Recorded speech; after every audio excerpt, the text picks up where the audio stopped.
Hi, this is Steve Rigolosi, and tonight on Forgotten Mysteries, I have for you Silver Street by E. Richard Johnson. This is copyright 1968 by Harper and Row, and as you can see, it is one of the many fine Harper novels of suspense with really a cool cover, right? Really just a cool customer here. And he also appears on the back cover too. So very, very neat jacket design by a talented designer. So probably the first thing to let you know about this book is that it did win the Edgar for Best First Novel. And it set Johnson off on a pretty successful writing career. His second book, Mongo's Back in Town, was made into a movie and sort of brought him a wider readership. The perhaps disturbing thing about Richard Johnson is that he was a murderer, and he wrote most of his books from prison. From the biographical information that I can find, he sounds like he was a pretty bad egg, committed lots of crimes, went to jail numerous times, wrote his books from jail, and he writes about the underworld, and it's clear that he was part of it. So, his own life may have been really troubled, but he brings an insider's perspective into the world that he writes about. Very, very, very noir, very hard-boiled. The plot of this book it's rather simple. It's that there is a man on the loose in the really seedy side of a city. I mean, it could really be any city in America. It's not named. Although it does have water, as so many of our great cities do. And it's the Strip, and it's filled with everything that you expect from, the underworld. Gambling, prostitution, theft, fencing, larceny, drug dealing, the whole 9 yards. And our protagonist, whose name is Tony Lanto, is an Italian-American who was born and raised in that area. So when he becomes a policeman, he works in the neighborhood in a way very few other people would be able to, because he knows the people, he knows the places, they know him. They know he's a cop now, so they don't necessarily, they aren't necessarily falling all over themselves to give him information, but he's treated with a little bit more respect than the typical police officer would be. And so in this nasty part of town, Silver Street, there is a man, a serial killer, who is killing pimps. And his motivation for doing so becomes pretty clear early in the book. I won't tell you what it is. And so the book is really a very simple plot line of the serial killer versus the policeman, each trying to stay ahead of the other. And there is some pretty good police procedure in here that makes a lot of sense. So it reads as though Johnson did some good research into police procedure, and then he didn't have to do any research into the seedy side of life because he clearly lived it. So let me tell you what I liked about the book and maybe what I liked less about the book. So, I don't think of myself as a particularly dark person, but I am drawn to noir fiction. And I think maybe it's because it is different from my everyday, suburban life where, people are out jogging and walking their kids. And, I don't come across a lot of hookers and drug dealers and, opium dens and gambling and all like that's just not part of my world. And so it's always interesting to kind of take a walk on the wild side and see what goes on there. And if fiction is any indicator of the truth, the people in the underworld aren't particularly happy. They always have to stay one step ahead of the law. They're just, they get by day to day. They do what they have to do, but there's very little, if any, joy in their lives. And that makes it hard to read sometimes. I will say Tony Lanto is a really good character. He's got a strong moral compass. And even a part of him thinks, someone's killing pimps. Who cares? Let them all die. They're no loss to society. He thinks, no, I'm a policeman.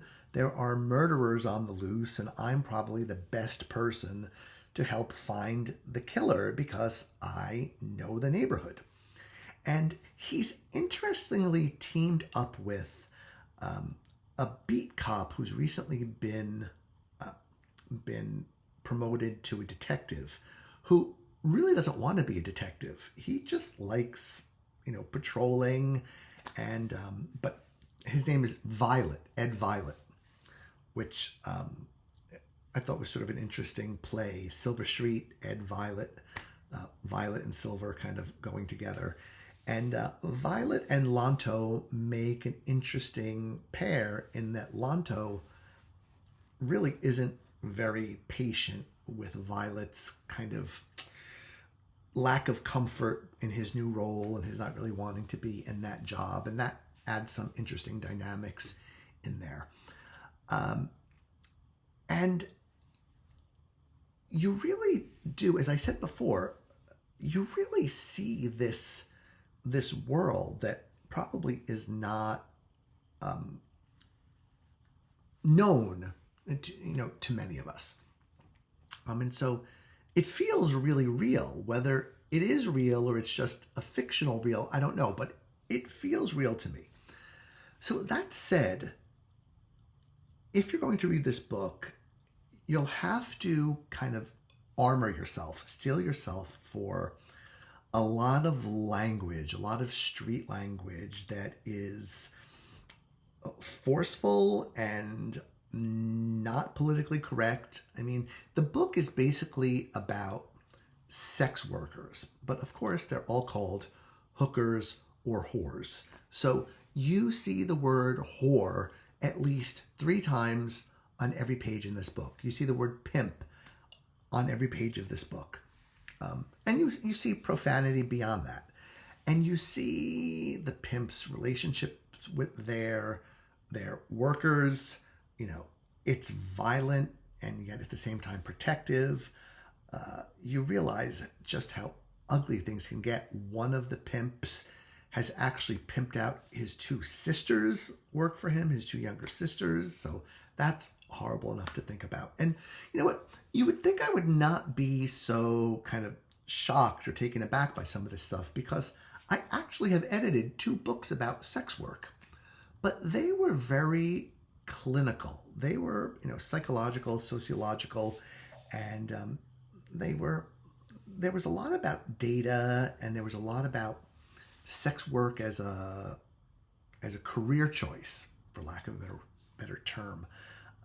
But those books were not really gritty. They were sanitized. This book is not sanitized at all.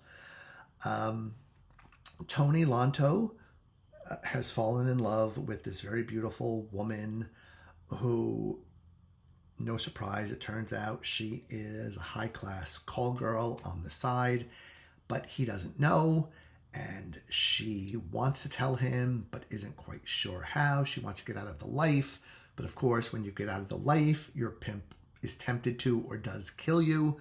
So it gets all pretty complicated. But the book is very, very short. It's only about 150 pages. And you close it and you sort of feel like you've been punched in the face because it's so in your face. It's so, it pulls no punches, to, work the punching metaphor to death. There are some things in here that, I don't know how realistic they are. The motivation provided by the author for women becoming hookers or prostitutes or sex workers is that they just have really heavy libidos that they can't control. So they figure, well, I've got this crazy level of horniness, I might as well make some money from it. That doesn't sound quite right to me, but maybe if any sex workers are watching this video, you can inform us about that. The plot is so basic, right? It's really not. This isn't the work of a seasoned novelist, right? It's the work of somebody new and talented, but who still has to learn more about his craft. So for example, one thing that he does, and a lot of inexperienced writers I've seen do this, is they have their characters smile or grin too much, and at places where it's completely inappropriate for them to do so, especially in such a hard-boiled venue, or they laugh. And that happens here a couple of times, and I'm thinking, why are you laughing? Why are you grinning? There's nothing to laugh at. This is horrible. And it's not even gallows humor. It's just that Johnson didn't quite fully get how to convey emotions or, subtly, or to show instead of tell. But he certainly was off to a good start, like I said, because he won the Edgar for the best first novel. If you do decide to read this, like I said, be prepared for graphic language, the seedy side of humanity. It's interesting, especially I compare it to a couple of books that I read before it, which are modern novels, published in the last few years, both mysteries. And I really didn't like either one of them. There was nothing interesting about them. One was really kind of twee and just too long, and it was written in present tense, which I hate. And then the other one is just this, I don't know, it was like a sixth grader wrote a diary.